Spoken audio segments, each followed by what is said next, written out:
Hey guys, it is Tristan with Nerdette's NewsStand, and it is really nice, finally, to get back. I guess we have for a few weeks now, but even so, to get back to, our normal new comic book day. And, well, I guess technically DC would have been yesterday, but even so, I didn't get to read this till today. Now, this is Suicide Squad number 5, of course, spoilers. My channel is a spoiler factory. But I've talked about this at length before and how good of a comic this is. Now, this is from Tom Taylor, and if that tells you anything, you know it's going to be good. There is something really weird. Like, I'm so confused and I want to talk about it. I don't know what to think. I've never seen anything like this quite in a comic book, so we will get there. It's about halfway through, but I am confused. We need to talk about this, though. This is bad. Like, these keep coming up. We had a Superman one last week. Stronger together by staying apart. Be like Batman, stay in your Batcave. That's Batman? What? Like, Batman's got a fro. And he's starting to get fat. He's got some little shapes on his belly. Like, I'm not saying you're not talented, but don't draw Batman. Kudos to the coloring, though. Fantastic. Anyways, let's talk about Jog. Okay, so TLDR, basically all you need to know going into this book is that they were going to get Boomerang from Australia. Now we've got Jog, and we find out that Tom Taylor is a little bit of a racist. You notice ever, like, the majority of diversity characters, and he's a good character, I'm not saying that, but like, you can tell when somebody's so racist. Like, black guy, his dad's gone, he was a few months old and his daddy left him and his mom. Okay, whatever. So Jog's been running his whole life. We just get a little bit of a backstory here. It's not too bad. He's also like running from the police here. Tom, come on, just stop. Just stop, please. So he gets caught in Boomerang's trap. And basically, we see Aerie trying to get him, and Boomerang's fighting. And we've got Wink here, who is kind of going above him and trying to help, and Osita. Now, I love Osita. I know. She is such a ma'am character. But I love her, like, her face weirdly, like, she's super muscular. I get that. But her face, like, weirdly resembles Rosario Dawson. And I kind of like it. So, the art, I guess I did not say, is by Bruno Redondo. We're just gonna go with Redondo. That's who it is by. So we've got Thylacine and Boomerang facing off here. He doesn't know where she came from, and she gets and then we get Wink, taking and helping there a little bit. But Jog is pretty burned up here, and Osita is pissed. Like, she is pissed. And, Floyd, Deadshot is like, no, chill out. We're supposed to bring him in alive. Remember the plan. She just hits him. Like, sorry, bitch. Nope. Not remembering any plan. She just doesn't care when it comes to Jog. Now then, Harley tries to help, and it kind of just bounces off of her. And she's like, "I will shoot you." I mean, not fatally, but like, I kind of love it. So she starts to get to Boomerang, right? And she realizes she's almost gonna kill him. See, it weirdly resembles Rosario Dawson, right? She realizes that Jog's okay, and he tells her to stop. And she, he's obviously burnt up, but he can, in fact, heal, so he's fine. So she's like, you're lucky. And she takes it and, like, shoves it in his hand so hard, it, like, oh, painful. So we've got Locke here. Locke is a son of a bitch. That's the best way to put it. The only way I know how to describe Locke is he is an insane son bitch. But they're headed back, right? They're headed back to Belle Reve. So they get there, and everybody's kind of all together. And we've got Zebra. He's using his shield for Locke, of course, because everybody wants Locke dead. He's worse than Waller. I honestly believe that, and Waller's terrible, but great at the same time as a character. So we've got everybody here. They are all lined up. Everybody's watching them with guns. And he says, shoot your friend in the head. Talking about Boomerang, right? Shoot your friend in the head. No, he doesn't want to do that as his friend.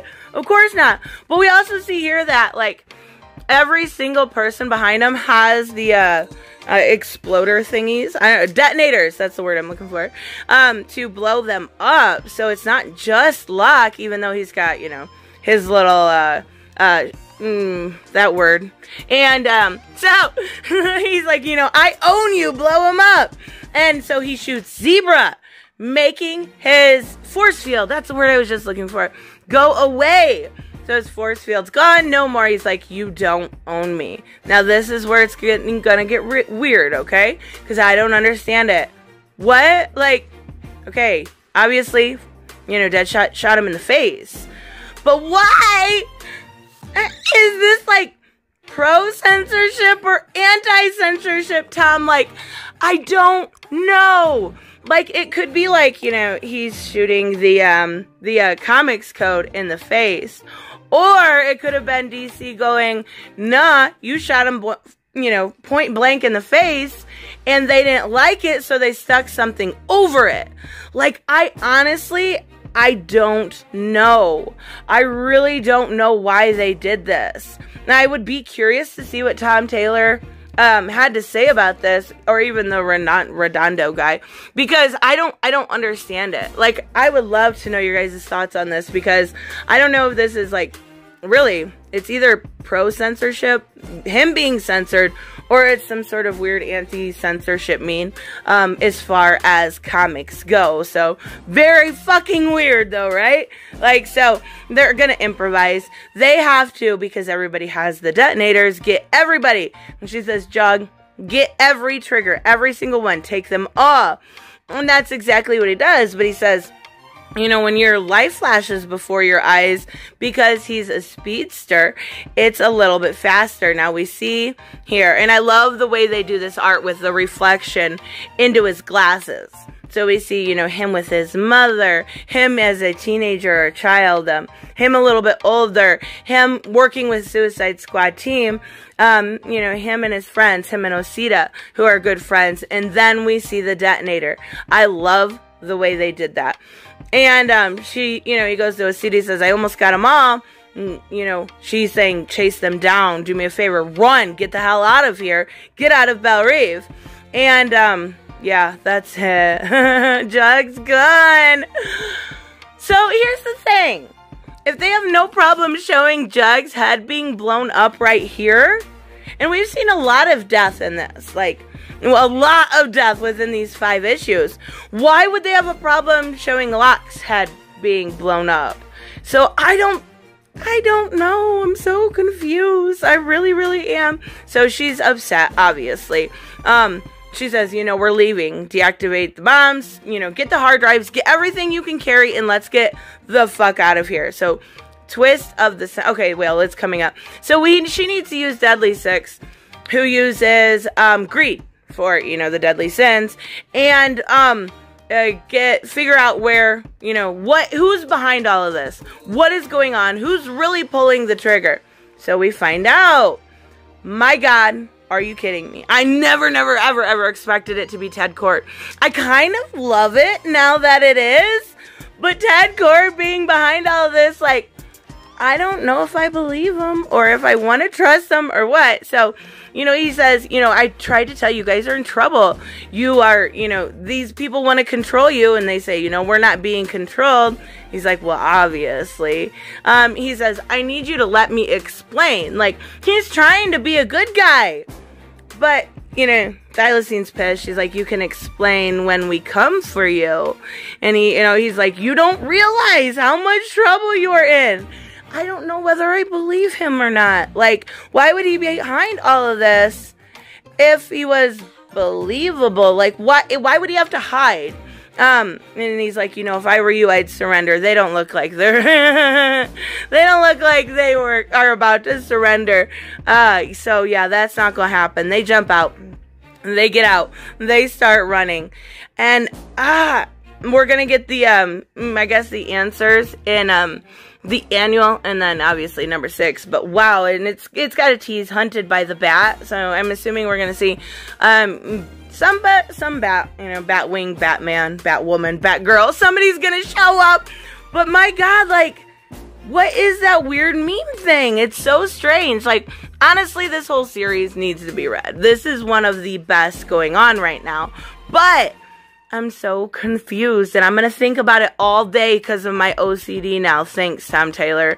It is rude to make somebody with OCD wonder and wonder and wonder. Oh, hopefully somebody knows. I even looked on Bleeding Cool before I recorded this, like, maybe CBR, Bleeding Cool. Does anybody know? No, nobody knows.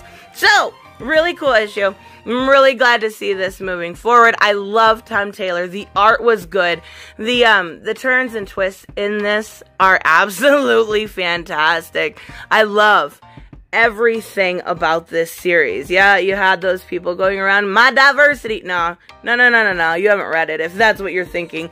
Freaking fantastic. Anyways, let me know what you guys think, and I will see you in the next one. Bye-bye. Hey guys, I want to give a huge shout out to my Patreon and subscribe stars. You guys literally make this channel possible. Huge thank you to Cage the Mick, Robert Mick Twiz, Black Knight Fool, Brucey, Chris Z, David L, David Rafford, Jeffrey Allen Carnes, Mighty Balls, Mike Buckner, Maizen Barbosa, Ruskar, Ryan Decker, Robert Hoffman, and Doc Holliday. You guys are absolutely amazing, and thank you so much for all your support. Don't forget on the way out to like as always if you enjoy the content and hit subscribe. And I will see you in the next one. Bye-bye.